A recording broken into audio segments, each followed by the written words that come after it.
you have to believe in science, and I feel like we can save people using that science, but I do feel like there is a higher power in motion in all of our lives, and that's what I choose to believe, and I feel like I experienced that whenever I was going through my near-death experience, and being teetering through life and death. I felt like, I don't even know how to describe it. It was just like a feeling of you were completely detached from your body and you knew what was going on. And then I was given the opportunity to continue on through this life, and I don't take it for granted 1 minute.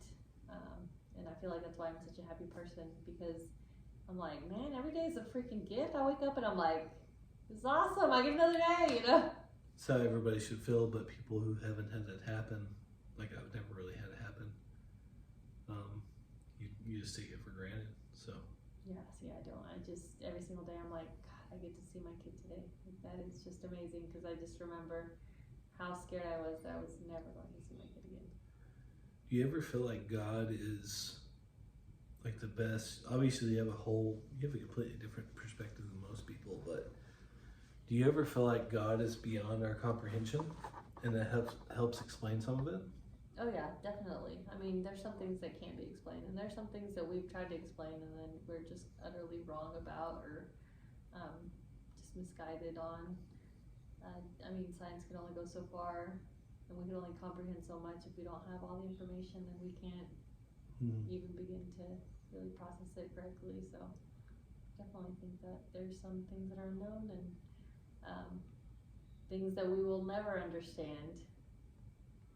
I think that's where religion, I don't say religion, spirituality comes into play. Like I said, I don't really like organized religion as much, but I do really believe, I have faith, and I don't feel like you need to go somewhere and put on a fake facade to show that. I do believe that some people are genuine, and they do go and they try to spread, their love and their beliefs, and that's amazing. But unfortunately, the people that are there to ridicule or judge others are a lot more common than the people that are there for good intentions, and that's why people don't feel very comfortable with reaching out or joining any kind of religious facility. But I mean, just even going and doing online church, I feel like it's just such a game changer when it comes to people connecting with their spirituality, because you can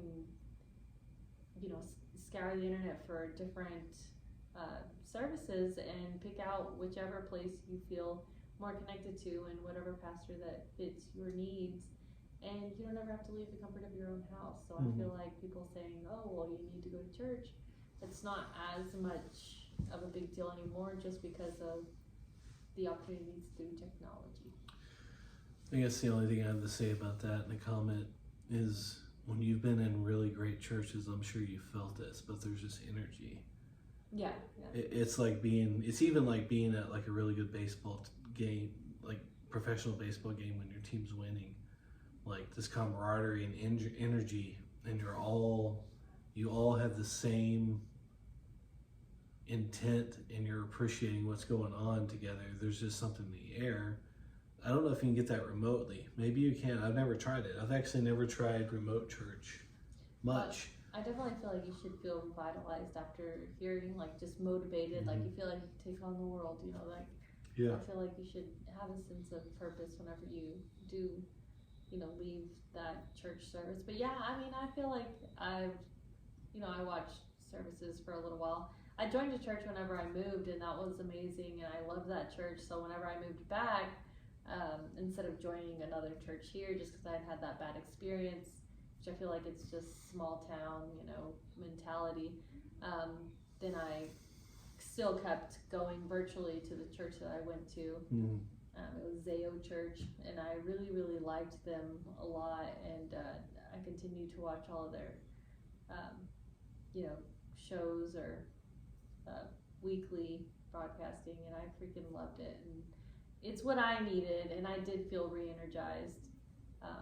And then I think Elevation Church does one too, and they do really, really good. I feel like that one's really popular one that people seek out. But then you also have people that or church groups that are not in it for the right reasons. Mm-hmm. So you just gotta be careful. But I really liked that way of getting my church for the week without having to go anywhere, and then just feeling comfortable and not having to worry about being judged or what am I gonna wear. It just there's a lot of things that go into it. So I really did like that part of it, and I think as parents also we have to think about, like, is my kid gonna have fun? Because at certain churches that we've gone to, he's just dreading it the entire time and he doesn't want to go, and then other churches they really involve them and then he loves it. So you just gotta find a good balance where you enjoy the church service, but then your kid also enjoys the youth part of it. What's your relationship like on a daily basis with God? So you're probably most closely identified as Catholic, right? I would say so. I mean, I went to, like, we had a Baptist church right down the street from us, and then I went to church camp. So and then we did Vocation Bible School with them. I volunteered for that. So I really did like the Baptist part of it, but I feel like the Catholic part of it, I felt I had more of a connection with, just because I feel like it. I very much believe in like, I guess, spiritual beings, like ghosts, like the Holy Ghost, stuff like that. And so I do feel like ghosts exist. So I feel that Catholicism acknowledges that, and then not only that, it gives you some kind of weapon to defend yourself or your family from any type of evil, just like prayers, the rosary. I mean, they even believe in exorcisms and all sorts of stuff. So I feel like having that kind of, not control, but like just something to protect yourself is spiritually is important. I feel like all religions should have that. I think that's why I'm drawn to Catholicism, as someone who's experienced some of the supernatural stuff. Like it's so ritualistic too. Like I really like how routine it is. Yes, it's like literally, like if you, like whenever I go to Mexico, the Catholicism is ingrained so much in the actual culture. Like everything you do is like centered around that, and you do it effortlessly. And I'm just like, here it's just like seems ritualistic, and over there it's just like it's just a part of everyday life. Because everybody that's Christian is Catholic, probably. Over there, most people are Catholic, and so they just have certain holidays, and they believe in certain things. Like even with Day of the Dead, it's very religious event, and so here, I mean, they have Halloween, and it's not. I mean, if anything, everyone's like, "Oh, it's witchcraft," like back in the day, like Salem witch trials, and it's just like, well, maybe if they embrace it a little bit, and then like some churches do, like they have fall festivals and then they still celebrate it, and then you can dress up. You just don't have to, obviously do anything super creepy or borderline not appropriate for church, But yeah, I really like that they incorporate all that with it. So do you do daily talks with God? Do you pray throughout the day, or?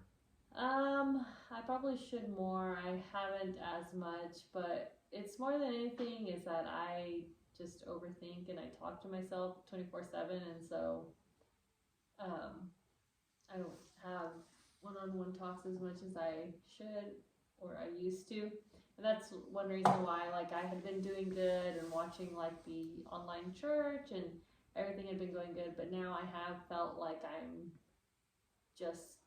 there's more of a distance, I guess, with me and my faith, and so that's why I feel like I do want to get involved with church again, and that's why me and my friend were talking about it, but then that's whenever we had talked about how you have to pick the right one, and then how you feel, like, it's almost so vulnerable to go into a church and just see how you're received, and not only that, it's just you feel judged a lot of the times, and that's a very uncomfortable feeling, to go into a church and feel like you're judged. I feel like I should be able to go in, my baggiest t-shirt and, just some mom jeans and like not be judged. But Mhm. obviously, a lot of places, if you were to go like that, you would feel judged, and it shouldn't be like that. Yeah. What about you? Do you go to church? I forgot what I was going to ask you. Do you go to church? Have you ever? When's the last time you've been to church? It's been a while. Wow. 2 years. Okay. Probably 2. Yeah. Mine's probably a year. Probably going on a year now. Yeah. I had a really good question. I don't remember what it was though. Sucks. I'm sorry, I can't read mine. Oh, I know what it was. So we were talking about taking your kids to the right church, and that got me back to single parenting. Here we go. Okay. I know you hate it. I hate it so much. Oh, it feels so good though. Especially when you play guitar or piano. Like it feels so much better. I guess I got all the gas out of my knuckles. Right. No beans involved.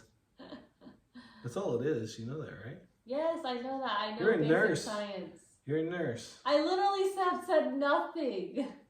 You're looking at me like, what the fuck? Because I don't like when people pop shit. I'm just like, You want me to pop my neck? I'm terrified of chiropractors. Plug You your know ears why. because I need to pop my neck now. No, I hate that. Okay. So as a single parent, and this is kind of how I feel. I'm sure you get overwhelmed.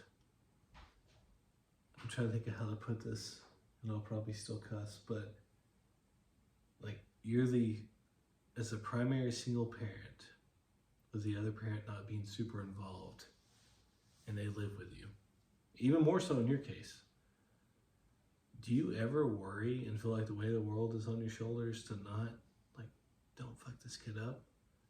Like, I get overwhelmed probably once a day thinking that. I'm like, what did I do today as a parent? Especially if the days I get irritated with them.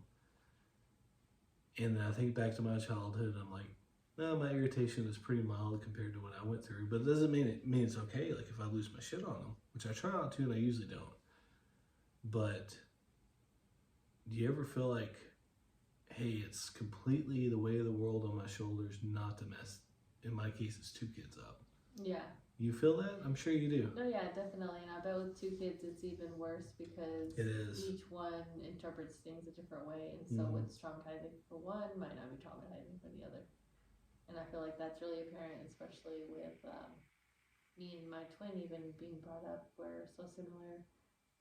Or we had such a similar upbringing, and we both perceived it completely different.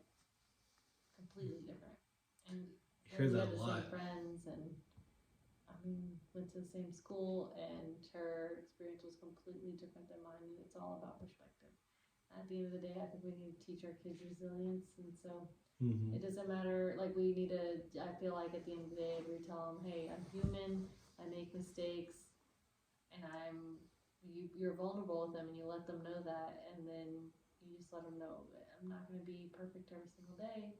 Yeah. And we're just going to try to do better every day, and you need to try to do your best every single day too, so that way they are accountable for their own actions, and then they also know that you're not perfect, that they are willing to work towards being better every single day. That shows affection and caring, and that you care about what they feel Yeah. every day. I found myself about once a week with my kids where I lose my temper, and I'm like, look, I overreacted to that. I'm sorry, I shouldn't have reacted that way. It's not okay. And I want you to know that I shouldn't have reacted that way, and I lost my temper with you. And it's not okay for you to do that in the future, Like it's not it's not cool. I know I was wrong. I'm sorry. Like I kind of lost my shit on you. Like I'll even say that probably sometimes too. So I hope that helps. I don't know. Yeah, you gotta show that you're human. Mm-hmm.